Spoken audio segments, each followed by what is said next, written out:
మీకు ఒకటి తెలుసో లేదో, ఒక సెన్సేషనల్ ఇండియా రేంజ్లో ఒక సెన్సేషనల్ డైరెక్టర్ మన తెలుగు అతను. ఆయన మొదటిసారి మేకప్ రూమ్లో చూసిన ఆర్టిస్ట్ మీరంట. ఎవరండి అది? నిన్ననే మాట్లాడారు ఆయన నాతో. ఎవరండి ఆయన? రామ్ గోపాల్ వర్మ గారు. ఆయన నేనంటే చాలా ఇష్టం అండి. ఆయన పిక్చర్ యాక్ట్ చేసింది గోవిందా గోవిందా పిక్చర్ యాక్ట్ చేశాను. మీరు కలెక్టర్ గారు అబ్బాయి సినిమా చేస్తున్నప్పుడు ఫస్ట్ టైం మేకప్ రూమ్లోకి వచ్చారంట. నేను చూసిన మొదటి ఆర్టిస్ట్ ఆయనే. ఒకసారి గుర్తు చేయండి ఆయనకి. ఆయన నాకు చాలా ఇష్టం అండి. ఆయన అసిస్టెంట్ డైరెక్టర్ అప్పుడు. అవునవును, సెట్కి వచ్చేవారు ఆయన. నేను విక్రమ్ షూటింగ్ చేసేటప్పుడు సెట్కి వచ్చేవాడు. సెట్లో చూసేవాడు. తర్వాత అదేంటి ఇంకో పిక్చర్ చెప్పాము, కలెక్టర్ గారు అబ్బాయి. కలెక్టర్ గారు అబ్బాయి షూటింగ్ చేసేటప్పుడు సెట్లోకి వచ్చి చూస్తుండేవాడు. చూస్తుంటే ఏంటి సార్ అలా చూస్తున్నారంటే, మీరు డైరెక్ట్ చేస్తారు రేపు పొద్దున అనేవాడు. అంటే అదే ఆ ఇన్ఫ్లుయెన్స్ ఎప్పుడు పడకుండా నా అందుకు ఒక ట్రెండ్ ఉండేలా చూసుకుంటా అనేవాడు. అనేవాడిని పెద్ద డైరెక్టర్, గొప్ప డైరెక్టర్ అవుతాడు అనుకునేవాడిని. అలాగే డైరెక్టర్ అయినా ఆయన పిక్చర్ గోవిందా గోవిందా యాక్ట్ చేశాను ఒక క్యారెక్టర్. తర్వాత ఆయన ఒక హిందీ పిక్చర్ కూడా అడిగాడు నన్ను ఆయన. కాకపోతే అప్పుడు నేను ఆ మధ్యలో ఫ్లైట్ ఎక్కేవాడిని కాదు, ఫ్లైట్ యాక్సిడెంట్ ఉన్నాను నేను. కాబట్టి మళ్ళీ ఫ్లైట్ యాక్సిడెంట్ అని చెప్పి ఫ్లైట్ జర్నీ ఉంటుంది కదా అని చెప్పేసి నేను బాంబే షూటింగ్ వద్దంటే ఆ సినిమా చేయలేదు. లేదంటే హిందీలో కూడా చేసి ఉండేవాడిని. నా నెక్స్ట్ ప్రశ్న అదే యాక్చువల్గా, మీకు ఫ్లైట్స్ అంటే ఎందుకు భయం అని, అదే ఇదేనా కారణం? అంటే అది ఫ్లైట్ యాక్సిడెంట్ జరిగిందండి. జరిగినప్పుడు నేను ఉన్నాను, ఫ్లైట్ యాక్సిడెంట్ ఉన్నాను. తర్వాత అసలు ఏమాత్రం భయపడకుండా ఫ్లైట్లో ఉండే లాస్ట్ స్లోగా సూట్ కేసు పక్కన దిగి కూడా ఒక పక్కన బాలకృష్ణ, చిరంజీవి గారు అందరు ఉన్నారు, మా జడ్జి అంతా ఉన్నారు. ఆయన నేను ఒక్కడే కూరుగా వచ్చి ఎంత బురద అనమాట, ఆ బురద కాళ్ళు ఇచ్చుకుంటూ వచ్చి ఇంటికి కూడా వచ్చాను. ఇంటికి వస్తే అప్పుడు ఏదో పిక్చర్ షూటింగ్ అని చెప్పి వచ్చారు ఎవరు, కొత్తగా పిక్చర్ బుక్ చేయడానికి వచ్చారు.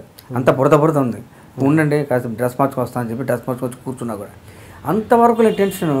చలపతిరావు, తర్వాత రమా మూవీస్ నాగేశ్వరరావు గారు వీళ్ళందరూ వచ్చి బొకేస్ తీసుకొని వచ్చేసరికి భయపడ్డాను. ఇంత భయంకర యాక్సిడెంట్ జరిగింది, ఈ యాక్సిడెంట్లో తను భయపడ్డా. అప్పుడు స్టార్ట్ అయింది నా భయం. ముందు లేని భయం, యాక్సిడెంట్ చేసినప్పుడు లేని భయం అప్పుడు అనిపించింది అనమాట. ఆ తర్వాత కొంతకాలం ఫీలింగ్ ఉండటం వల్ల అవాయిడ్ చేశాను కొంతకాలం ఫ్లైట్. ఆ తర్వాత మన ఎంఎస్ రెడ్డి గారు ఫ్లైట్లో కనపడి, సుధాకర్ నువ్వు ఆ మధ్యలో ఎందుకు ఫ్లైట్ ఎక్కలేదంటే ఇట్ట జరిగిందండి అంటే చెప్పాడమంట ఆయన. ఫిలాసఫీ మొత్తం చెప్పి ఏ మాత్రం భయపడకూడదురా అని చెప్పి అప్పటి నుంచి మళ్ళీ ఫ్లైట్ ఎక్కడ స్టార్ట్ చేశాను. ఫ్లైట్లో జోకులు వేయడం అన్ని మామూలు. ఏంటి సార్ మీకు ఎంఎస్ రెడ్డి గారు చెప్పిన ఫిలాసఫీ? ఎంఎస్ రెడ్డి గారు అంటే నాకు చాలా ఇష్టం అండి. ఆయన కళ్యాణవాణి సినిమా తీశారు, తర్వాత అశ్వత్థామగా యాక్ట్ చేశాను. ఏంటది ఏకలవ్య. ఈ 2 పిక్చర్లు యాక్ట్ చేశాను. నేనంటే చాలా ఇష్టం అండి ఎంఎస్ రెడ్డి గారికి. ఏరా ఈ మధ్య ఫ్లైట్లో ఎక్కట్లేదు విన్నాను, ఎందుకురా అని. ఇది కొంచెం భయం వేసింది బాబాయ్ అంటాను. బాబాయ్ నాకు మళ్ళీ ఏదైనా యాక్సిడెంట్ అవుద్దామంటే, ఒరే యాక్సిడెంట్ ఏమైనా చచ్చిపోతారనుకుంటే ఎప్పుడైనా చచ్చిపోతే ఏమైనా జరుగుతురా, దాని గురించి నువ్వు 100 ఏళ్ళు బతుకుతాను ఆయన, ఏ ప్రాబ్లం లేదు, నువ్వు చక్కగా యాక్ట్ చేయరా బాబు, నీ కామెడీ అంటే నాకు ఇష్టం అన్నాడు ఆయన. అప్పటి నుంచి మళ్ళీ కంటిన్యూ చేయడం స్టార్ట్ అయినాడు. ఇంకా ఫ్లైట్ ఎక్కినప్పుడు ఏ మాత్రం బెరుకుండేది కదా ఇక నాకు. అంతే అంటే మీరు ఆ టైంలో సపోజ్ ఏదైనా ఫారెన్ షూటింగ్స్ అంతా కూడా అవాయిడ్ చేసేవాళ్ళ ఇట్లా? మనం అవాయిడ్ చేసేవాడు కదా, మరి ఫారెన్ షూటింగ్ వస్తే డెఫినెట్ అవాయిడ్ చేసేవాడు. ఆ తర్వాత మరి భద్రాచలం యాక్ట్ చేశాను. అది ఇన్సిడెంట్ అయిపోయిన తర్వాత ఫ్లైట్ చాలా పిక్చర్ ఫ్లైట్ ఎక్కాను. అలా మీరు మంచి క్యారెక్టర్స్ మిస్ చేసుకున్న సందర్భాలు ఏమన్నా? మంచి క్యారెక్టర్స్ మిస్ అయిపోయినాయి అలా ఫ్లైట్ వల్ల అన్నవి ఉన్నాయా? ఏమీ లేవు. ఆ తర్వాత చాలా తక్కువ కాలంలో మరి రికవర్ అయ్యాను కాబట్టి దాని గురించి ఆలోచించలేదు కాబట్టి తర్వాత కంటిన్యూస్ చాలా పిక్చర్లు చేశాను. ఓకే. బొంబాయి పీడి కానివ్వండి, ఇంకోటి చాలా పిక్చర్లు చేశాను. ఒకసారి 3వ తర్వాత షూటింగ్ స్టార్ట్ అయింది నాది.